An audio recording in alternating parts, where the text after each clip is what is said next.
WrestleMania is about making iconic and memorable and unforgettable moments, and at WrestleMania 31 is where we see one of the best Money in the Bank cash-ins we've ever seen. Several months earlier at 2014's Money in the Bank, Seth Rollins is the winner and is Mr. Money in the Bank, and from that moment we truly didn't know what he was going to do with his contract. During this year, Brock Lesnar will make a comeback, defeating John Cena at SummerSlam to win his 4th WWE Championship.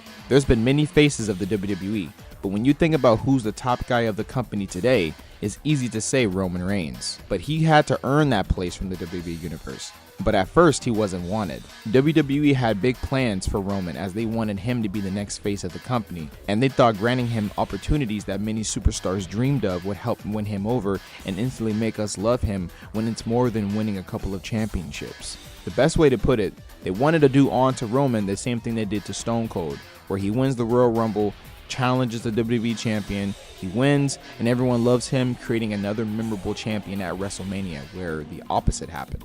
It's 2015, and we're at the Royal Rumble, and it's between Rusev and Roman Reigns as the last two participants, but with the help of The Rock, giving Roman Reigns the win in that match. This was one of the ways to help put Roman over, but this only made it worse, as he had the most boos of anyone there, so much that it shocked The Rock, who was usually always cheered. WWE tried their best to make Roman Reigns likable. Since he was booed as babyface at the time, the most babyface superstar that was loved by the WWE Universe was Daniel Bryan. Roman Reigns would put his #1 contenders match on the line against him at Fastlane, and he would win that match. Roman made it clear that he wanted Brock Lesnar. Paul Heyman would deliver promos praising Roman Reigns for being different than most men in the WWE locker room, but emphasized that Brock Lesnar is not just a man, and that he's a beast that cannot be slayed. This only made Roman Reigns want Brock even more, for being told that he can't, making his Samoan blood boil. His words, not mine. The issue with Roman during this time was that he didn't have much character development. Reigns hadn't fully moved on from the Shield. He was still wearing the same attire and used the Shield's entrance music, while Rollins and Dean Ambrose had completely moved on and established themselves as singles competitors. WWE did not allow Reigns to develop naturally before introducing him as a WWE champion. It also didn't help that he was a cartoonish babyface. He sounded very passive, and it was hard to take him seriously when he would sometimes forget his promos, stutter, or even say things like this. You are a sniveling little suck-up sellout full of suffering succotash, son! What? Following out on Raw, we have a segment with Seth Rollins and Roman where Seth tells Roman that he couldn't beat Brock and that he could, giving him many ways he could cash in his Money in the Bank contract on them both at WrestleMania or anywhere, which results in them fighting. Paul Heyman then confirms afterwards that Brock Lesnar would defend his undisputed title at WrestleMania 31 against Roman Reigns. Paul Heyman warns that his ass was going to get beat by Brock Lesnar. He was going to get hurt, he was going to get embarrassed, and conquered by Brock Lesnar. Roman responded, admitting that the only thing Paul said in his promo he mutually agreed with was that Brock was indeed going to hurt him, using examples of what he did to The Undertaker and John Cena. Roman promises that he will deliver the Superman punch to Brock, and when his knees is wobbling, that he'll be sliced in half with the spear. Paul and Brock are back together the following night on Raw, where Paul continues to tell the WWE Universe that Roman isn't good enough to beat Brock. Paul lists accomplishments created by Brock, like him being an NCAA Division I champion, him beating The Rock to become the WWE champion early on in his career, or even mentioning his legendary victory against The Undertaker at WrestleMania 30, nearly putting him out of commission, proposing a question of what they think Brock Lesnar would do to Roman Reigns, given his unstoppable strength and domination since his return to the WWE. After that on SmackDown, Roman says he's tired of Paul Heyman talking about his family and continuously saying that he can't beat Brock Lesnar, and vows to beat him for his Samoan family and tells the WWE Universe to believe that. Mark Henry comes out in the middle of his promo just to tell him that he can't beat Brock. Mark Henry then gives him the speech about how he needs to earn the respect of the locker room and that he knew nothing. He shoves Roman, then gives him a Superman punch, then spears him pure out of Samoan rage through the barricade. He leaves a final message that he can and that we had to believe that. 2 weeks before WrestleMania 31 on Raw, Paul is solo dolo on the mic and continues to belittle Roman Reigns' accomplishments since joining the WWE, like him standing out in his NXT group, winning the Royal Rumble, and beating Daniel Bryan fair to still main event WrestleMania. He says in 25 ways that he can't beat Brock until Roman cuts him off. Roman admires his ability to talk trash for Brock Lesnar and says if anything, he's proving how threatening Roman Reigns can be considering where he comes from and who his bloodline is. Roman butts Paul Heyman out of this conversation and directs his promo at Brock Lesnar. He's aware that this won't be easy and that it won't have a happy ending. He wants a war, and even though he might get carried out by his large family members, he'll be walking out of WrestleMania 31 with the WWE World Heavyweight Championship, screaming over the WWE Universe saying that he can't. We're in Kansas City, and we have Mark and Roman back together in the ring on SmackDown. Mark rehashing what happened to him the previous week where he got Superman punched and speared for pushing Roman. He admits that he deserved everything he got that night and allies with Roman, expecting him to beat Brock, till we get an interruption from Seth Rollins and The Authority where they challenge Roman and Mark to a main event tag team match that night. Roman is the first in the ring, but we learn that Mark Henry was attacked and this becomes a handicap match, and Roman will be taking on Kane and Seth by himself where he was able to beat them both. 1 week away from WrestleMania 31, and we have both Paul and Brock out, and Heyman delivers a long promo about how Brock Lesnar isn't a violent mercenary like Roman is painting him out to be, but instead that he's a passionate competitor that loves to be champion, and if he's got to hurt people that dares to challenge him, then those people will have to live with those consequences. In the midst of his intense promo, out comes Roman Reigns, who's now standing face to face with Lesnar while the crowd is unsurprisingly chanting for Brock. Setting up for WrestleMania 31, as this will be their last encounter till then. We begin the match as Roman Reigns makes his long walk through the crowd, getting flipped off and booed by the WWE Universe in San Francisco, being escorted. We can see the confidence in his face, believing in himself to slay the beast, Brock Lesnar. We hear the most terrifying guitar riff in the WWE Universe, letting us know that the Beast has arrived with Paul Heyman walking alongside. Lillian Garcia introduces Roman Reigns till Paul Heyman snatches the mic and introduces Brock himself. The bell rings and they charge at each other, with Roman getting some licks in until Brock gets him up and runs him into the turnbuckle, both still punching each other repeatedly. Brock, still holding in a waistlock hold, gets behind and takes Roman to Suplex City. The Beast gets Roman up as he's fighting, but gets overpowered and Brock hits him with an F5. Brock does a self-analysis and sees he's bleeding from his cheek. Brock drives his knee to Roman's lungs. Roman barely could stand as Brock asserts his dominance, hurting Roman bad. He gets Roman up and does a suplex to the other corner to the ring. Brock is stalking Roman, and once he manages to stand, Brock waistlocks for a German suplex. Roman is desperately fighting back with several elbows to the bloody cheek, following that with several jabs to the face, but this looks to not faze the Beast at all when he does a clothesline, I think. Roman bounces back for another clothesline which barely budges Brock. Roman bounces back again, then Brock dodges and sends Roman on another trip to Suplex City. Roman laughing at his pain while Brock walks up on him to get shoved in his face. Brock kicks him, then beats him down in the corner.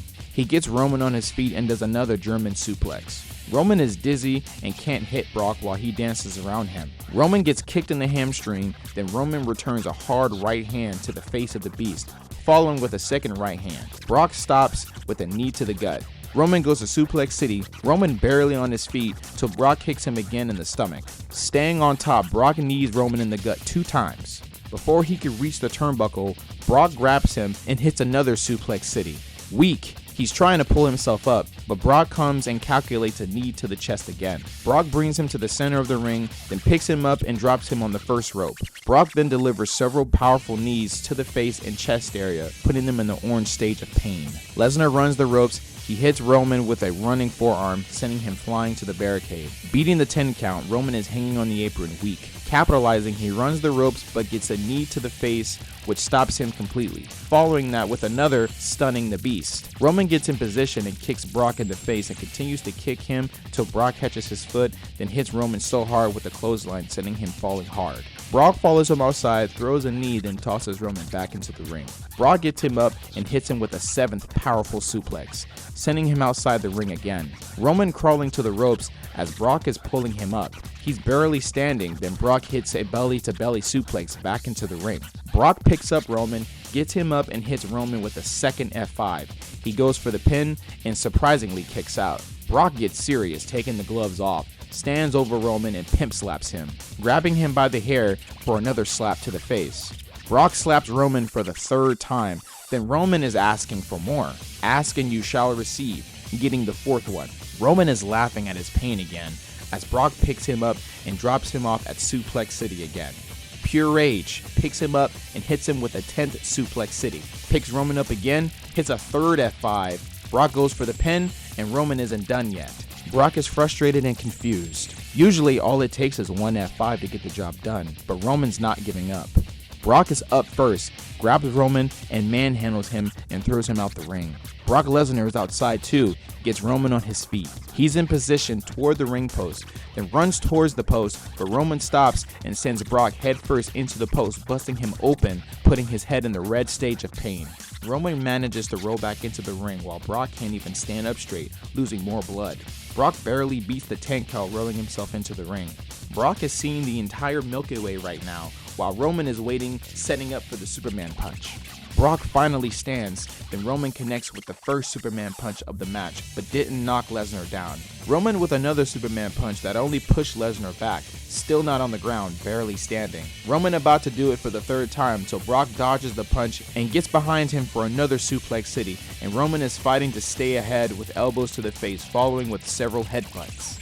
Roman bounces back for the third Superman punch, finally putting down Brock Lesnar. Roman is in the corner setting up for the spear as Brock is picking himself up. He turns around and gets cut in half by the spear. Brock is still moving and crawls to the ropes. Roman back in the corner in shock. Brock stands up and gets hit with another spear. He goes for the pin and Brock kicks out. Roman goes back to the corner and sets up for another Superman punch while Brock slowly is standing up. Roman runs but gets caught mid-air and Brock hits a fourth F5 of the match. Both men are down, then out of nowhere Seth Rollins' music hits.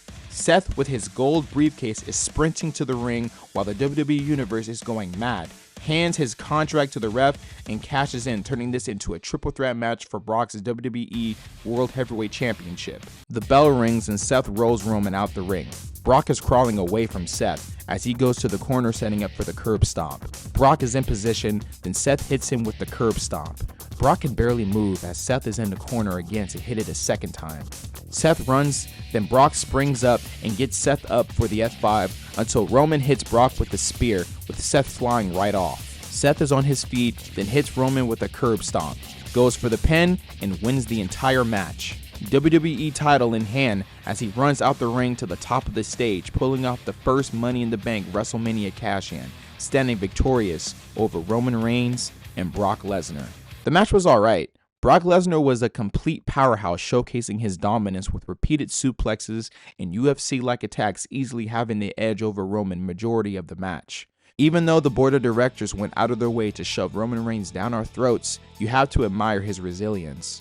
Roman Reigns showed incredible toughness, refusing to stay down even after being blooded and battered. He smiled through the punishment at times, which gave off a sense of defiance and helped the crowd rally a bit more behind him. As the match progressed, Reigns finally mounted some offense, landing Superman punches and spears that had fans believing he could pull off the upset. The match overall was okay.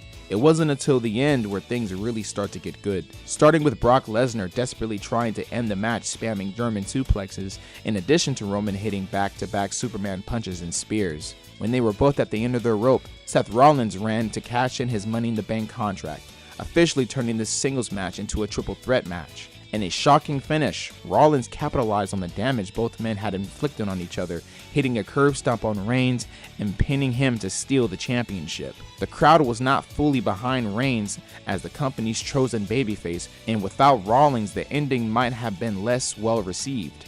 The match Lesnar and Reigns have later on is better than this one for sure. While Lesnar's dominance and Reigns' resilience told a compelling story, it was Seth Rollins' shocking cash-in that elevated the match into one of the most unforgettable WrestleMania finishes of all time. So the rating I give this match is... Hey, that's pretty good.